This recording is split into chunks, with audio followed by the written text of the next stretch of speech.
Welcome, everybody. We've made it to the last day of L&D week. Let's make today count. ILP acknowledges the Turrbal people, the traditional custodians of the land on which our Brisbane offices are located, and we pay our respects to elders past, present, and emerging. We extend that respect to all Aboriginal and Torres Strait Islander peoples joining us today. I'm delighted to welcome Petra Zink, Strategic Advisor to Executives and Founders, an executive and leadership coach. Petra helps leaders and trainers turn their expertise into practical tools and proprietary frameworks that create real impact. As the creator of the Trusted Authority methodology, she brings together branding, learning, and leadership to help professionals become the obvious choice in their organization or market.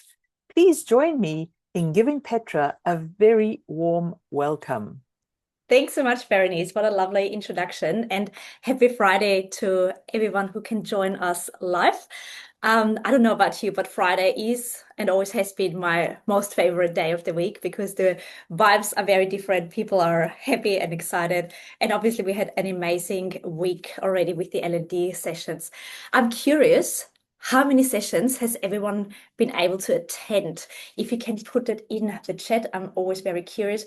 I could make 2 live, but I'm looking forward to catching up on some of the recordings.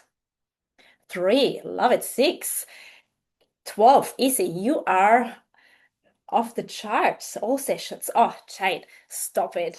Amazing. Like, how good, how good. And today we've got obviously another 2 sessions with this one also. And the focus is more on how we can build our business, but also our brand around what we know.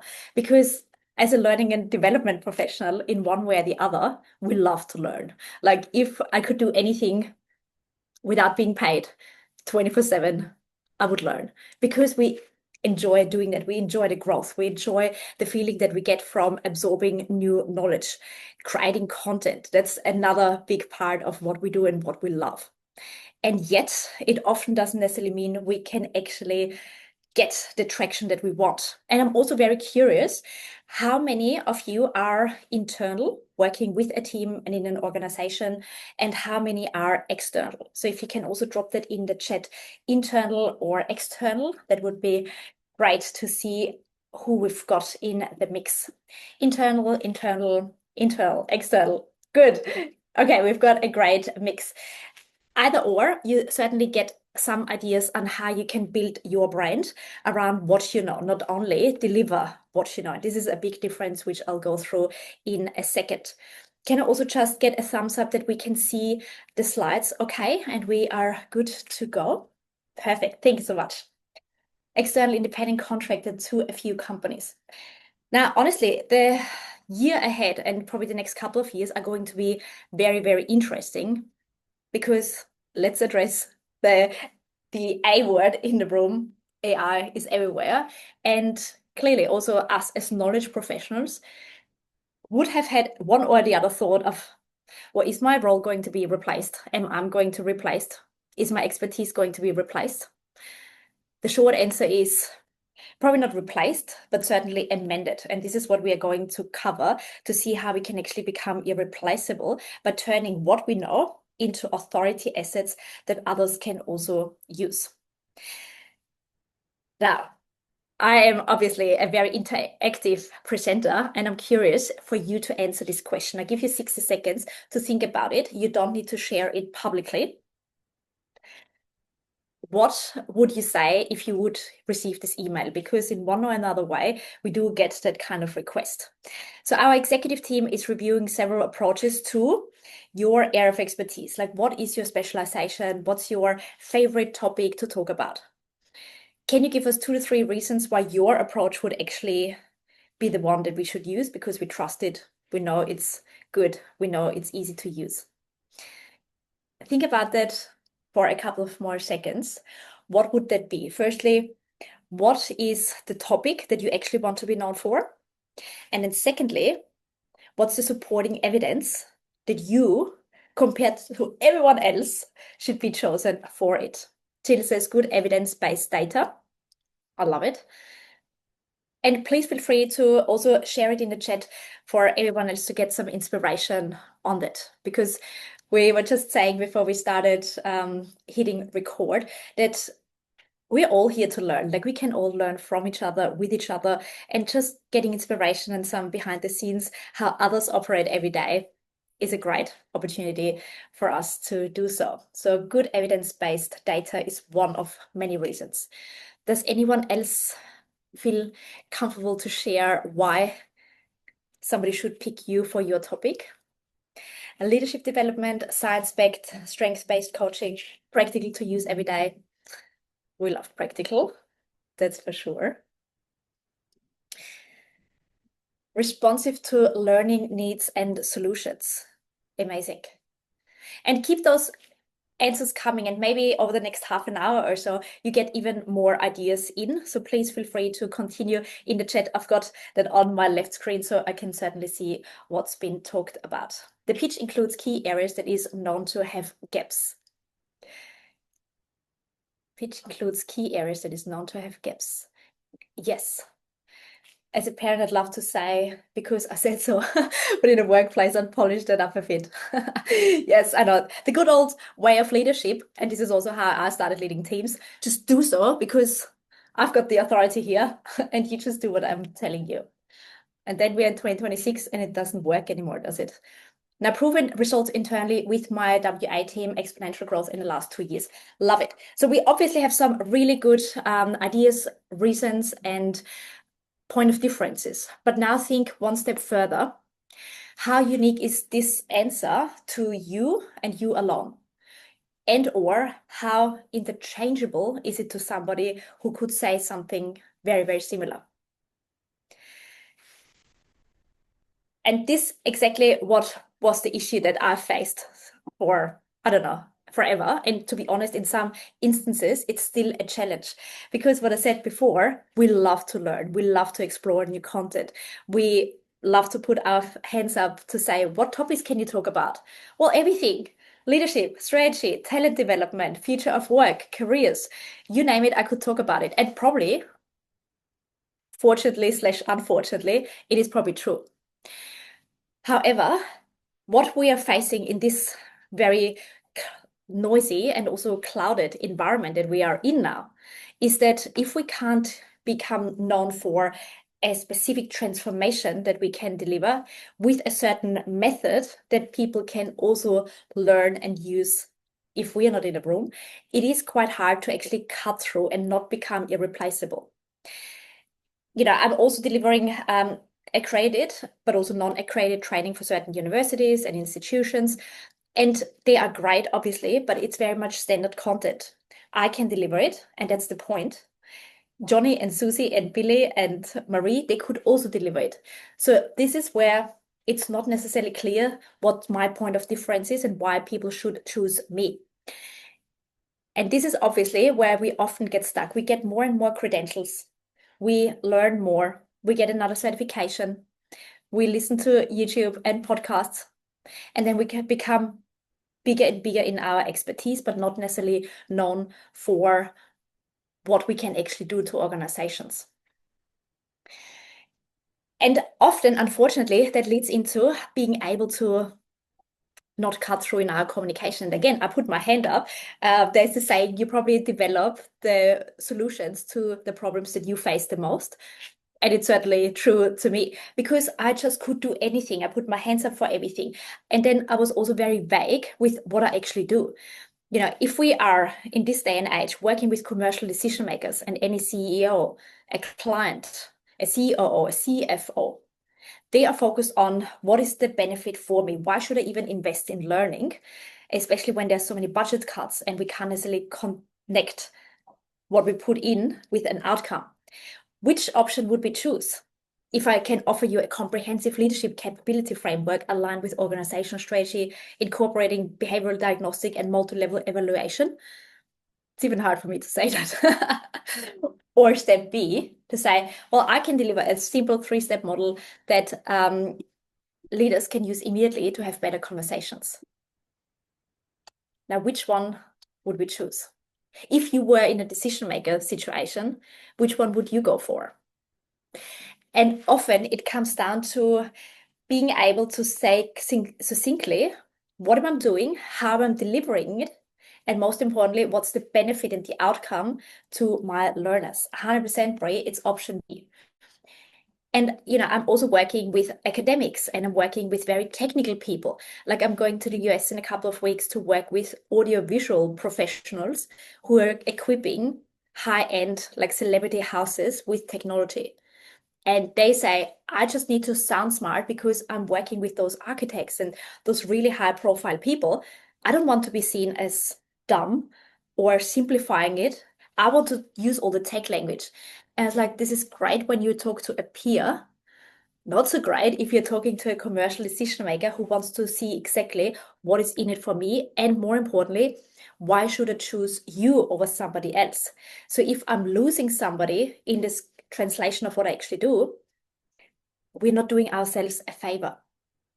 Who has heard of Donald Miller? And if so, what is his point of view? What is his big message?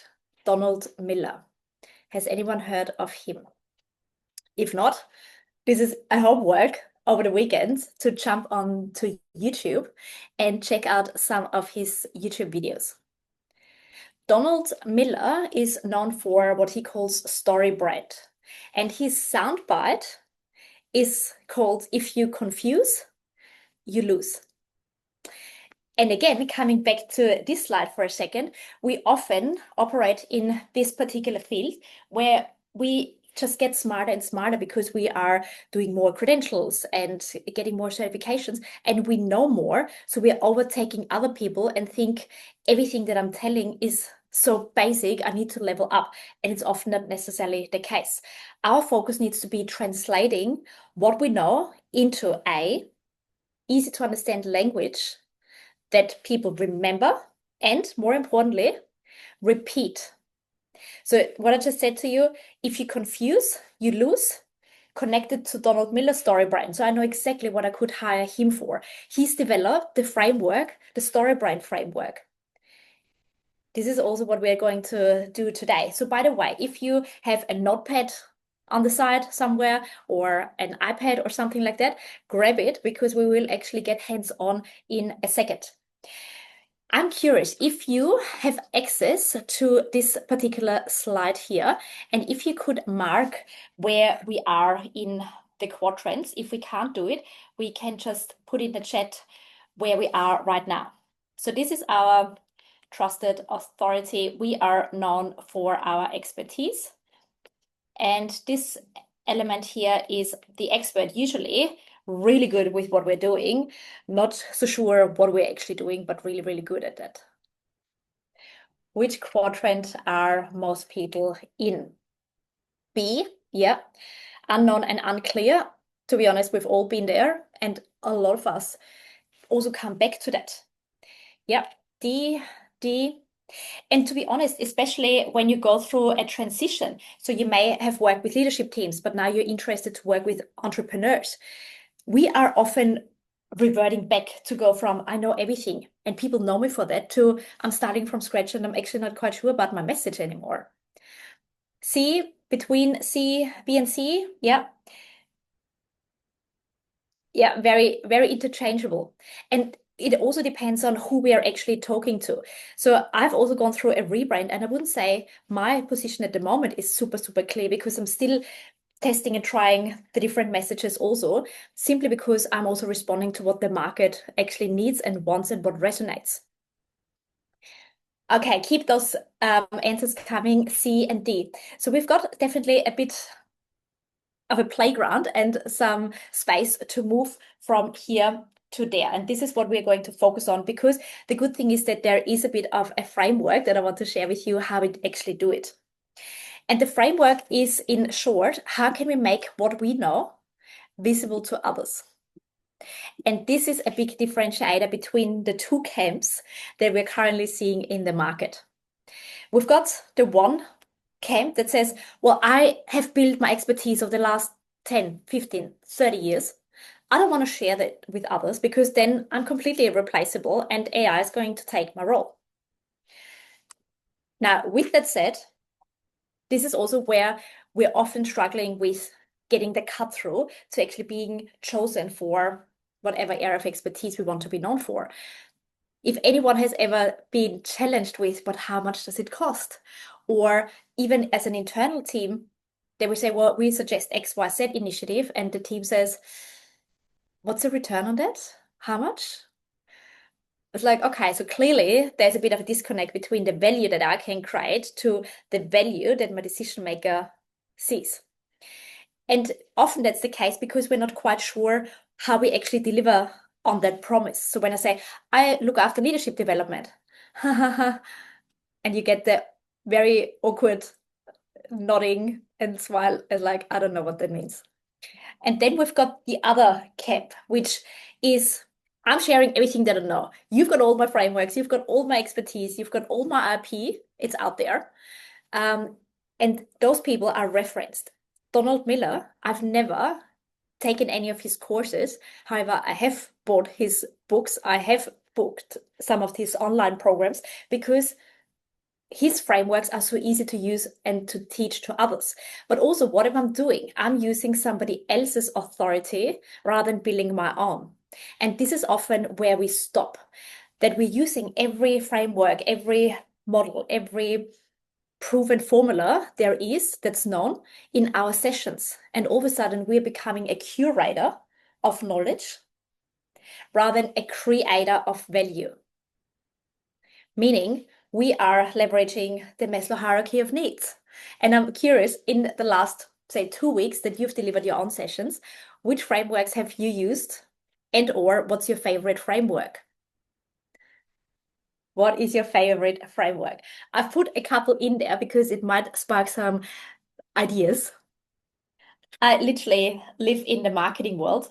So those two are standards that we're using. Do the 4 Ps, which have become the 7 Ps of the last few years, and do your SWOT analysis. And of course, let's not forget about the PESTLE analysis. Simon Sinek, interesting. Grow for coaching. There we go. We've got a framework. Simon Sinek, he was a management consultant for years. Not necessarily the most successful, not necessarily the most unsuccessful, but kind of one of many. In the second, he turned an insight, knowledge, into wisdom, the 3 circles. He became the authority into start with why and leadership and making sense of the world and purpose. I like using a combo and tailor it based on the group and needs. And this is amazing. Like, this is exactly what differentiates our experts who are using other people's frameworks and an authority that can do a little bit of both. And if you remember from an influence perspective, we need to connect story or emotions with logic and facts and figures. So leveraging existing research, existing frameworks, proven concepts to support our point of view, tick in the box. Like if I swap back for just one hot second, this framework, you won't find it anywhere other than on my website because it's my own framework that I've developed based on the research that I've done, but also based on what is already out there in a different way. So meaning, how can we apply contextual and lateral thinking? What works already in one industry and why? And how can we translate that into our universe and context?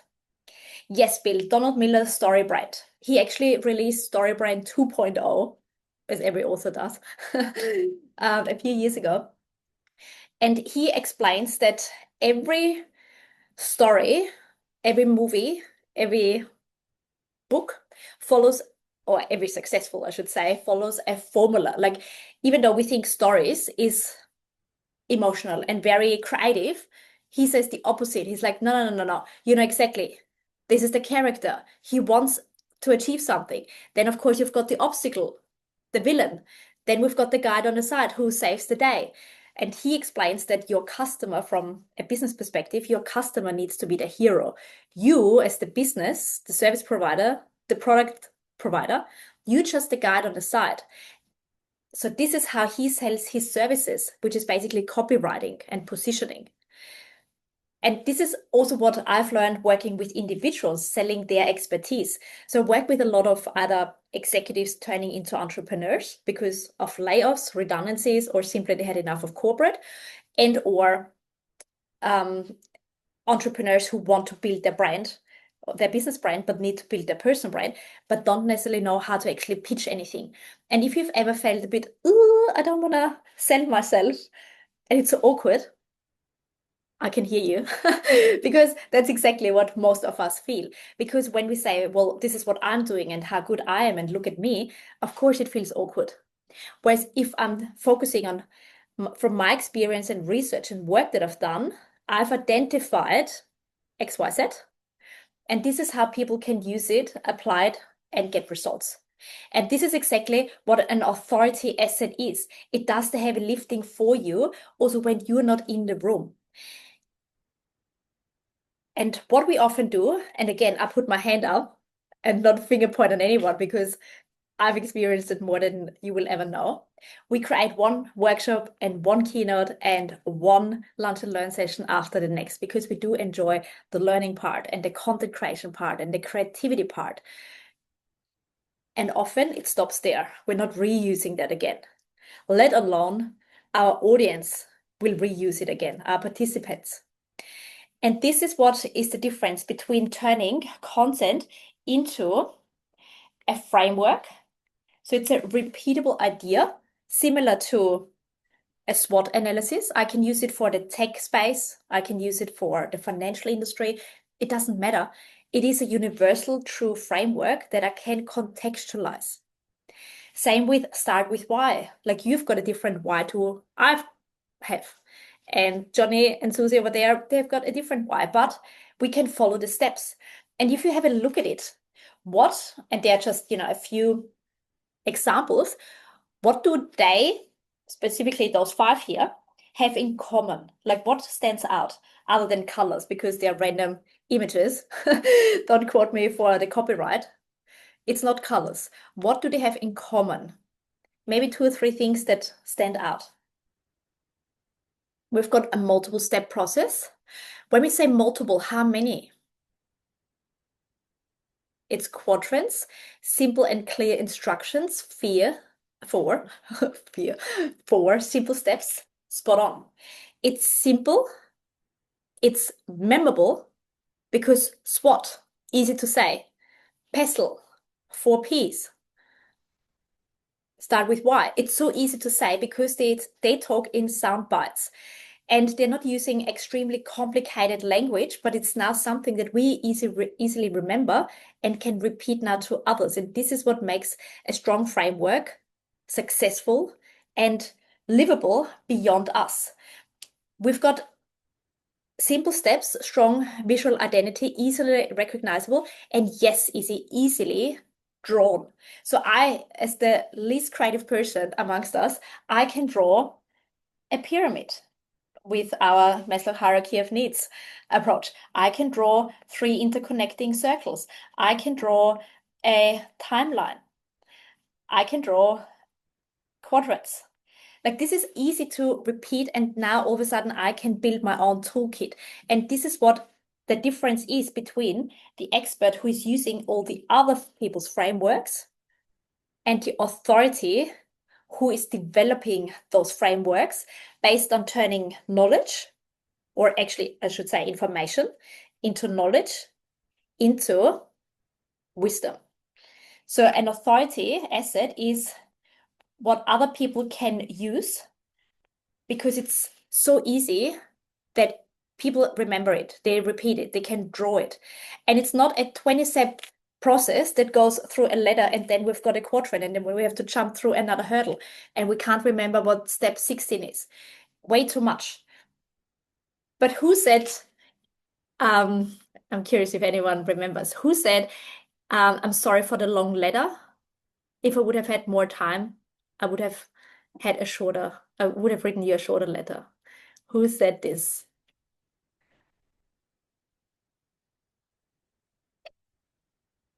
Winston Churchill. So basically saying, as an authority, we have to do a lot of the heavy lifting to turn something that's very complex, and obviously the world has become a lot more complex, into something so easy, repeatable, and memorable that other people can use that. And for our more visual learners amongst us, this is exactly what elevates us in the food chain. So instead of being one of many content creators and trainers and assessors, which obviously has its place, and I also deliver accredited training, but I'm just one of many. There's only so much I can charge for an hour until they say, get out of here. I've got another 15 lined up who are happy to deliver that. A framework is now something that I can use across clients, and especially for those who have multiple stakeholders, from the marketing team to the tech team to the finance team, if you're talking about the internal setup, or as an independent consultant, you're working with different industries or different sizes of clients. We can use this framework now to deliver training. We don't have to come up with something from scratch all the time. We don't have to spend 6 hours on developing a 1 hour workshop. Now, the next step is when I can draw it that easily and easily to remember, which we're coming to in a second, how we actually do that, it's becoming a tool. So whether I'm actually delivering this training or not, the participants who attended one of our sessions, they remember. So they can now take the pestle and the sword into their team, and all of a sudden it becomes a tool that lives beyond me delivering it. And what does that do? Because I've given them something that's useful, easily to remember, and makes them look good, we become the authority for exactly delivering that kind of content and tool that makes them different. And this is exactly what I have firstly researched and explored over the last 9 years. What does it actually take for somebody to go from being extremely good at what they're doing to becoming known for what they're doing? So I wrote and researched the trusted authority, which I called it later, in 2021. Clearly, we remember what happened in 2020, and let's not go with all the conspiracy theories that say 2026 is similar energy to 2020, because we just leave that to the side. But the conversations, if you remember, were different. It was about, well, how can I influence when I've just been made redundant, but they still want me to contract back as an independent consultant? How can I progress in my career when I don't have the visibility anymore and I can't necessarily influence through a conversation? And this is exactly what led me into researching, well, what does it take that you are the go-to by trust and not by title anymore? And this is exactly what I want to share with you as the framework. And what I've realized was that experts know a lot. And I also started in tech recruitment after 10 years in brand and product marketing. And I interviewed in my first 6 months 500 candidates, because everyone said to me, this is the magic number until you know if a candidate is good or not, 500. And I've had nothing else to do. So I interviewed literally half of Brisbane. And I thought they're all amazing. And yet hardly any of them will ever get ahead because they're not able to articulate what they actually know. And my background is FMCG marketing, meaning fast moving consumer goods. I started with marketing and branding fish fingers. Very glamorous. Loved every second though. 7:15 every single morning we had taste testing. Raw fish. Let's not get there. But what I've realized is that people often lacked the branding element. They couldn't articulate what they were actually doing. So they were all stuck here. And then other people who have had often less the qualifications and less the experience, they were chosen simply because they could articulate exactly what I would do in the first 90 days. If I was successful, I would do X. And then in month 2, I would do Y. And month 3, we have to round up with Z because of A, B, and C.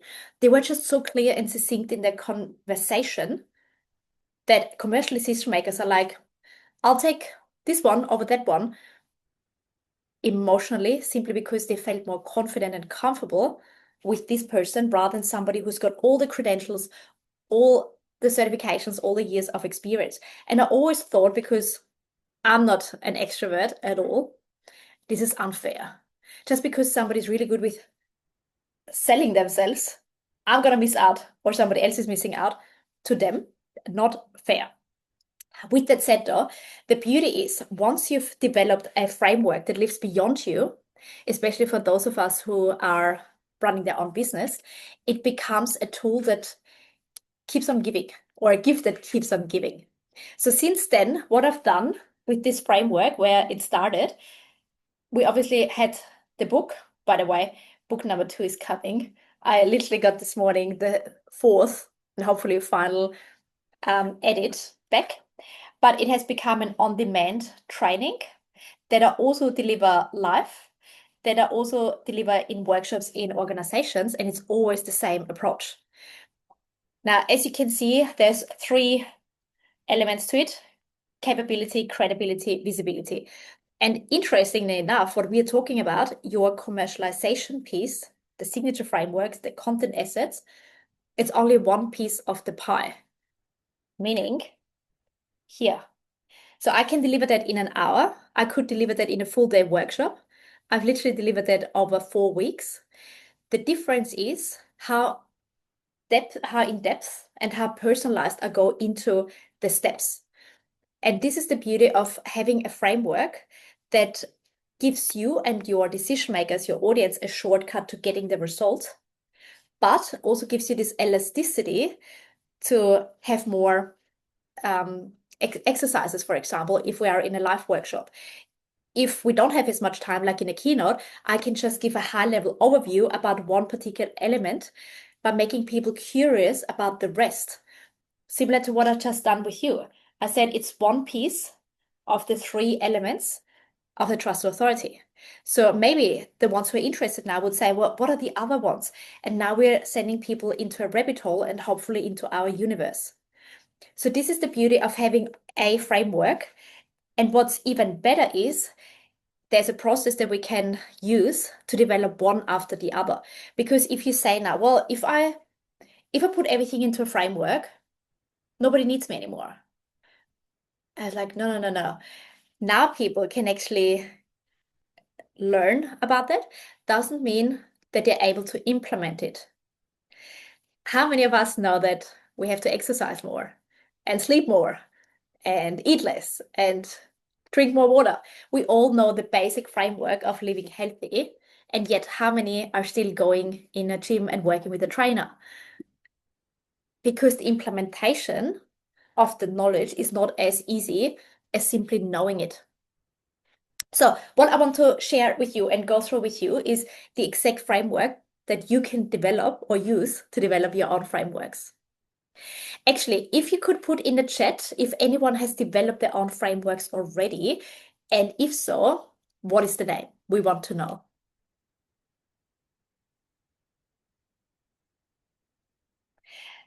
By the way, my company is called Impact with triple C, and that's my very first framework that I ever developed, because what it stands for is clarify, communicate, commercialize.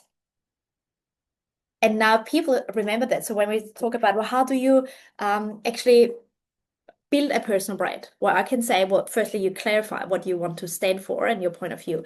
Then you communicate it visually and verbally, online and offline, and through your brand story and assets. And then lastly, we commercialize it through your signature framework that we also turn into authority assets that do the heavy lifting for you. So all of a sudden, for those of us who are a bit awkward to pitch what we do and how we do things, your framework is literally the shortcut to explaining that confidently and succinctly. Like my little pitch took us, I don't know, 8 seconds probably. And it's easy to remember. CCC. What we said before with the 4 Ps. Start with why. It's usually 3 to 5 syllables or repetitive words that make people remember what we were saying. So we don't have any frameworks yet from what I can see in the chat, or people have just drifted off for a second. And it's an opportunity for us to do that, because what we need to do is always follow these 3 steps. And in a second, I'll show you the underlying framework that goes into a little bit more detail. But if we have to develop a workshop for executives, or actually for individual consultants who have just been promoted to partner level, and they are super awkward and not confident about business development. This is our person now. They have gone through a transition. They've gone from being really good at what they're doing to now having to get the work and get other people doing the doing. So we've got an identity shift there. What's the problem? Well, the problem is they have just been rewarded for the last 10, 15, 20 years for doing really good work. And now they're rewarded for winning the work rather than doing the work. So identity would be a massive issue. And in a second, you're not quite sure whether you can transfer from one to the other. You doubt yourself. So this is our biggest problem in this case. Now we want to think, well, what's our promise after these people walk out from our workshop? The promise is that they are super confident to approach a new business development conversation or situation. Let's just make that up. So these are the first 3 steps that we always go through. And again, what I showed you is 3 steps and not 37. And what I've also done is our P's. Easy to remember. I could have said target audience or learners. There's so many ways how we can name things, and that's the beauty of words. Person, problem, promise. Okay, now we go into more detail, and don't switch off. It's not that many, but this is literally the framework that you can use to develop anything. And once you've done your first framework, I promise you, you are addicted to developing your next and your next and your next. Because where it always starts is up here, pattern recognition.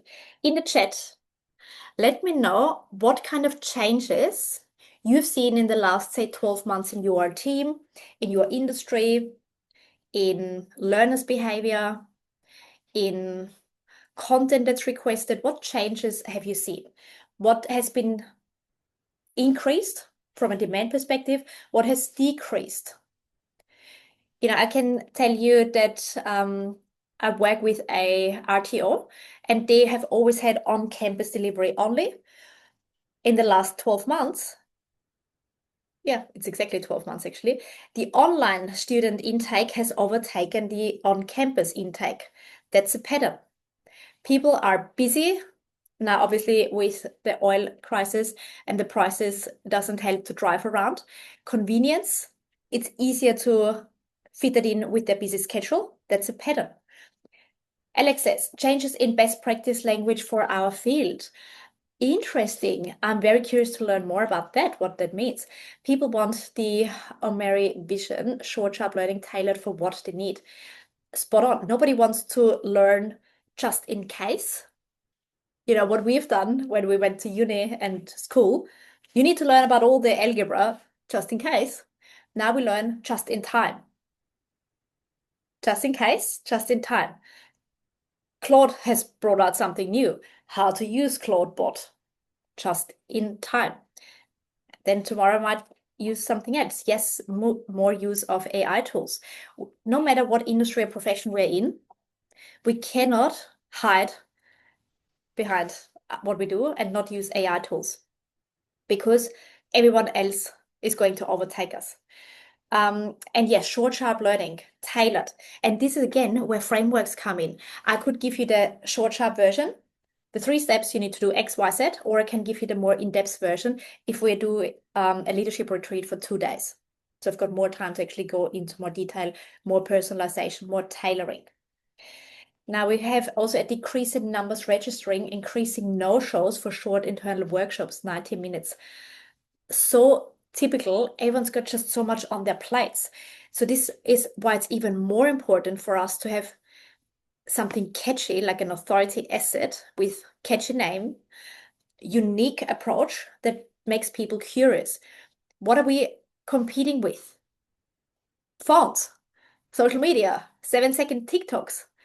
It's quite hard to say, you sit with me for 90 minutes.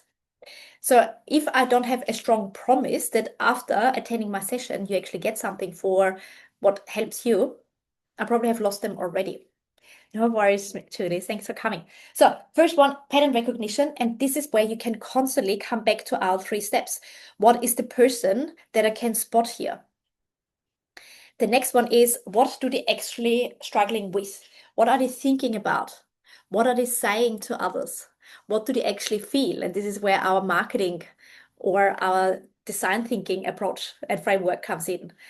Thinking, feeling, saying, and I forgot the fourth one.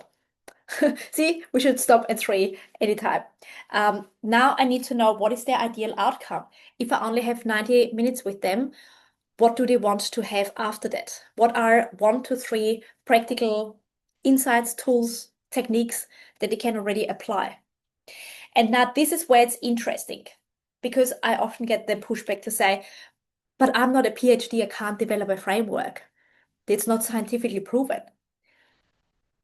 Well, we may not develop a scientifically proven framework for the academia world, but we've got our expertise. We still want to identify principles that have been used and have been tried and tested in other areas. And again, this is where lateral and contextual thinking comes in. Let's say, I told you before, I grew up professionally in the fast-moving consumer goods world. So brand was literally the forefront for us. And one morning, our creative agency, McCann, if anyone knows them, came in and presented. I looked after fish fingers for Bird's Eye. Let's just put it in context. We probably all know the blue packaging and the captain and so forth. Anyway, they came with this slick black silver packaging, and I was just in awe. Like, it was my 6th or 7th week and first campaign presented. I was just like, am I in heaven or what? Anyway, my brand manager turns around and says, no, it's totally against our brand archetypes. I was like, huh? What? Brand archetypes? Fresh from uni, have never heard or learned or known anything about brands. So that was all new language to me. Fast forwarding to 10 years ago, when I started working with people, I literally applied brand principles, the archetypes that have already been tested and proven in the business world to personalize or personify company brands. I applied that on my people. It's like, well, if we try to make companies more personal, wouldn't it also clarify the people what their archetypes already is as part of their positioning? So I've used one principle that's already tested and tried somewhere else into a different context. So I didn't reinvent the wheel. I didn't come up with the 12 archetypes. Carl Jung did that in the 20s, 1920s or 1930s, like a long time ago. And it's a proven concept because it's how we interpret the world. Anyway, fast forwarding, this is where now emotions come in, meaning our personal experience, our case studies.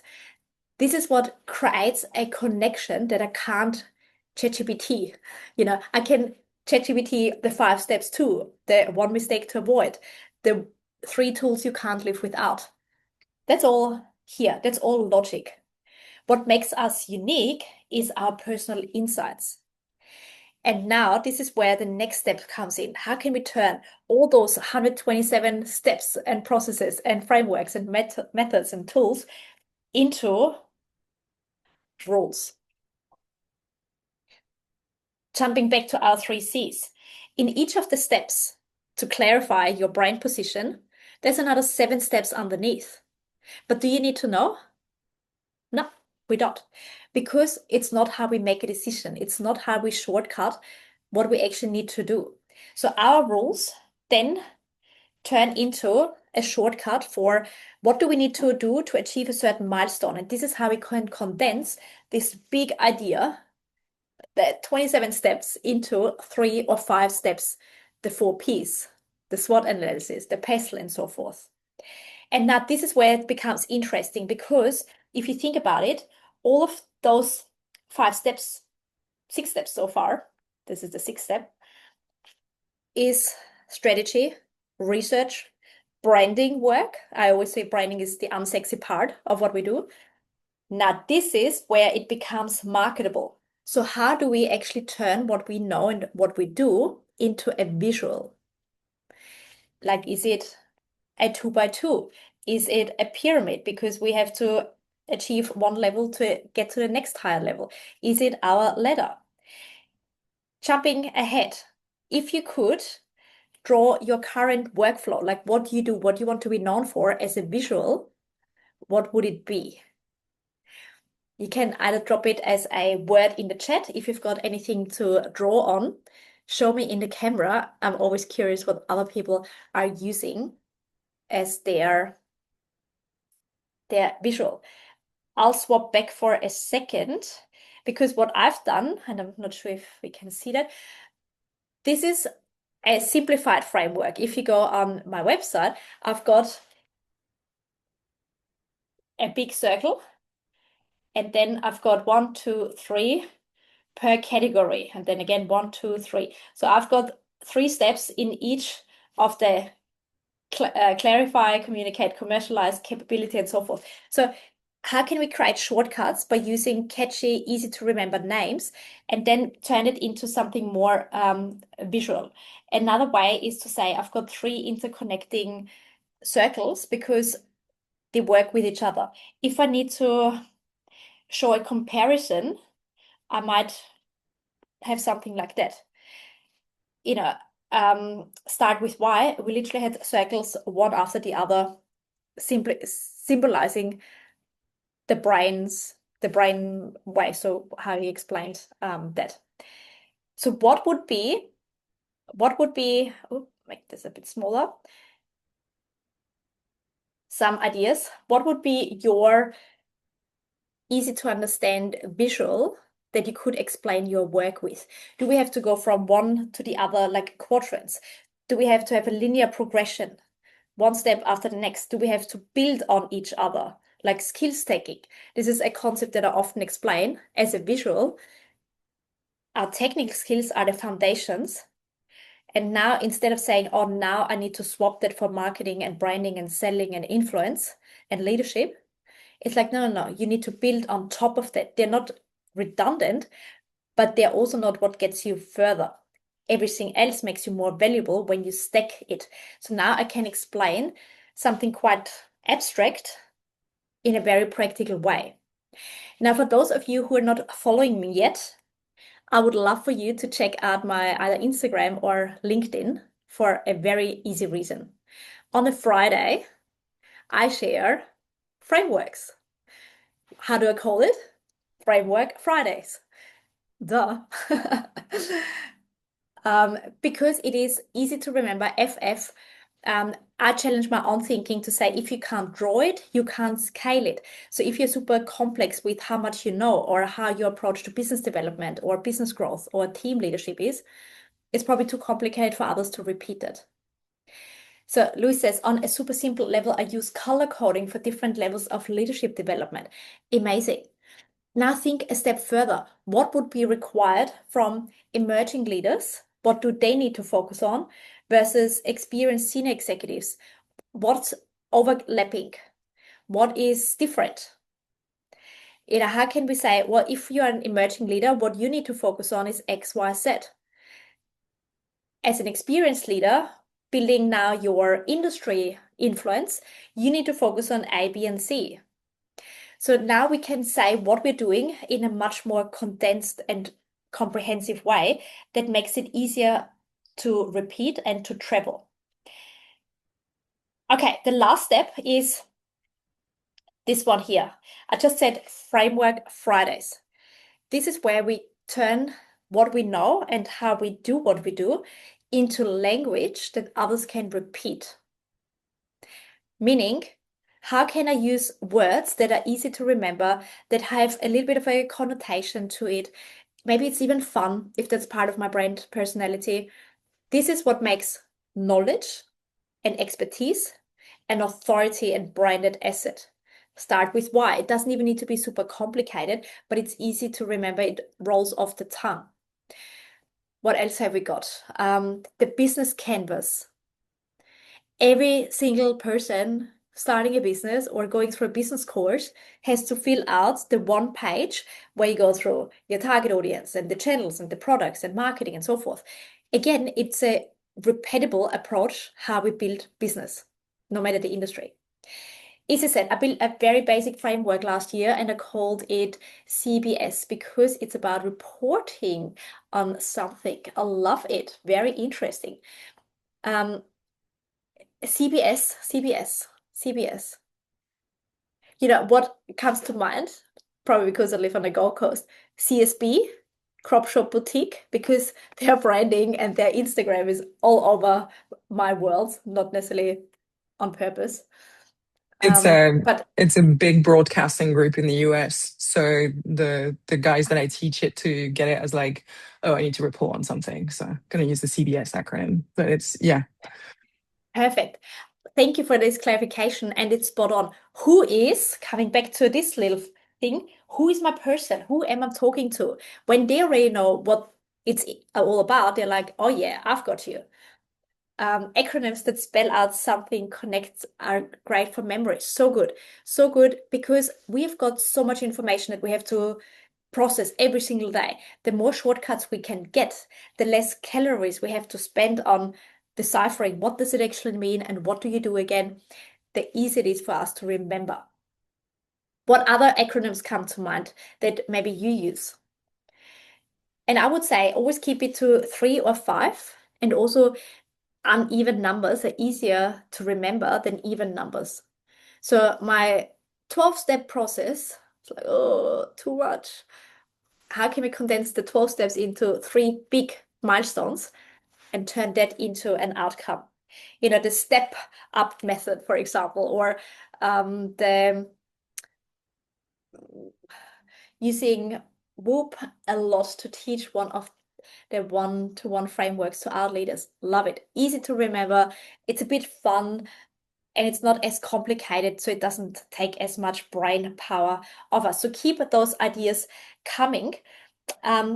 We are quite on time, so I definitely want to give everyone an opportunity to ask questions. Get ready for the questions. The last thing that I want to share is once you've got the framework, the beauty is, especially again for those of us who run a business, is that we can turn the same into different ways of deliverables. So an authority asset, like I showed you before, the framework can now be turned into an online course. So where I spill out, these are the tools, these are the quizzes, these are the exercises that you need to do. I can also, and this is where the online courses, the templates, the ebooks and so forth come in. I can also now deliver it as a workshop, as a one-to-many leadership retreat or something like that. Or I can do it for you. So obviously that has a much higher price gauge to the workshop, but I'm not reinventing the wheel. I deliver my framework as the service and the outcome. So instead of saying you need to have a media one page or a speaker kit with your signature keynotes, this is an asset that I can develop for you, but this would be more expensive than when I just give you a checklist to say, to develop your speaker kit, you need to have X, Y, Z in there. So obviously different price points, different audiences, and yet I can now expand my reach and my influence because my framework lives beyond me actually doing it. So I love elastic approaches. Now, this is just a little overview of what those services are. I put in the chat a link that you can grab those slides for those who are interested in. But what I want to leave you with is that we don't necessarily get paid or chosen anymore for how much we know, unfortunately. And it pains me because I do love to learn. But learning how to market, brand, position, and sell our expertise through assets that live beyond our head, this is what actually makes us valuable and indispensable. And this is where I want to open up for questions and hand over to Berenice for a second. So if you can think in the next 60 or so seconds, what are your main takeaways? What is the one thing that you want to do straight after our session? Please feel free to share.